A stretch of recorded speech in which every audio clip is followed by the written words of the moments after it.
ദൈവനാമത്തിന് മഹത്വമുണ്ടാകട്ടെ. Streams of ലൈഫിൻ്റെ പുതിയ പ്രഭാത ചിന്തയിലേക്ക് എല്ലാ പ്രിയപ്പെട്ടവരെയും സന്തോഷത്തോടെ സ്വാഗതം ചെയ്യുന്നു. ഇന്നത്തെ നമ്മുടെ ചിന്തയ്ക്കായി ലഭിച്ചിരിക്കുന്ന വേദഭാഗം അപ്പോസ്തലനായ വിശുദ്ധ പൗലോസ് തിമോഥെയോസിന് എഴുതിയ 1-ാം ലേഖനം 4-ാം അധ്യായം 12-ാം വാക്യം. ആരും നിന്റെ യൗവനം തുച്ഛീകരിക്കരുത്.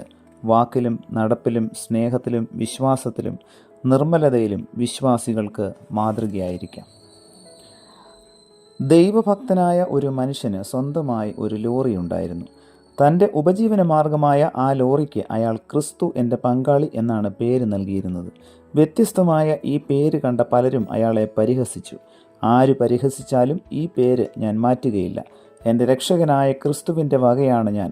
അവൻ്റെ സാക്ഷിയായി ഞാൻ ജീവിക്കും. ഇതായിരുന്നു ഭക്തനായ ആ മനുഷ്യൻ്റെ ഉറച്ച നിലപാട്. ലോറിക്ക് പതിവായി ഇന്ധനം നിറയ്ക്കുന്ന ബാങ്കിലെ നിരീശ്വരനായ ഒരു ജീവനക്കാരൻ ലോറി ഉടമയെ ഒന്ന് പരീക്ഷിക്കാൻ തീരുമാനിച്ചു. ഒരു ദിവസം ലോറിയിൽ ഡീസൽ നിറച്ച ശേഷം പണം നൽകിയപ്പോൾ ബങ്ക് ജീവനക്കാരൻ ബാക്കി നൽകിയ തുകയോടൊപ്പം 400 രൂപ കൂടുതൽ തിരികെ നൽകി. തൻ്റെ കയ്യിൽ ലഭിച്ച പണം എണ്ണി നോക്കിയപ്പോൾ 400 രൂപ അധികമുണ്ടെന്ന് മനസ്സിലാക്കിയ ലോറി ഉടമ അത് ബങ്ക് ജീവനക്കാരനെ തിരികെ ഏൽപ്പിച്ചുകൊണ്ട് ഇങ്ങനെ പറഞ്ഞു: ബില്ലിൻ പ്രകാരം ഈ രൂപ നിങ്ങളുടേതാണ്.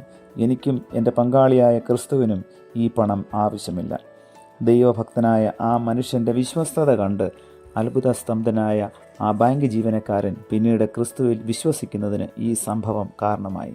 പ്രിയമുള്ളവരെ, എൻ്റെയും നിങ്ങളുടെയും ക്രിസ്തീയ ജീവിതം മറ്റുള്ളവരെ സ്വാധീനിക്കുവാനായി ഏതെങ്കിലും സമയത്ത് ശ്രമിച്ചിട്ടുണ്ടോ?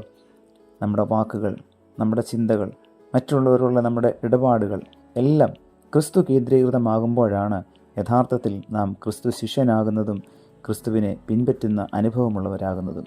ഇന്നത്തെ വചനധ്യാനത്തിലൂടെ അപ്രകാരമുള്ളൊരു ജീവൻ നയിപ്പാൻ ദൈവത്തിൻ്റെ പരിശുദ്ധാത്മാവ് നമ്മളെ ഓരോരുത്തരെയും സഹായിക്കട്ടെ. പ്രാർത്ഥിക്കാം. പ്രിയ കർത്താവേ, നൽകിയ വചനത്തിനായി നന്ദിയോടെ സ്തോത്രം. ഞങ്ങളുടെ ജീവിതം കൊണ്ട് കർത്താവിനെ സാക്ഷിക്കുന്ന അനുഭവമുള്ളവരായി മറ്റുള്ളവരെ ക്രിസ്തുവിലേക്ക് ആനയിക്കുവാൻ തക്കവണ്ണം ഞങ്ങളുടെ ജീവിതത്തെ അവിടുന്ന് സഹായിക്കണമേ. ഇന്നത്തെ വചന കേൾവിയിലൂടെ കർത്താവ് ഞങ്ങളെ ധന്യരാക്കിയതിനായി സ്തോത്രം. പുത്രൻ്റെ നാമത്തിൽ പ്രാർത്ഥന കേൾക്കണം പിതാവേ. ആമേൻ.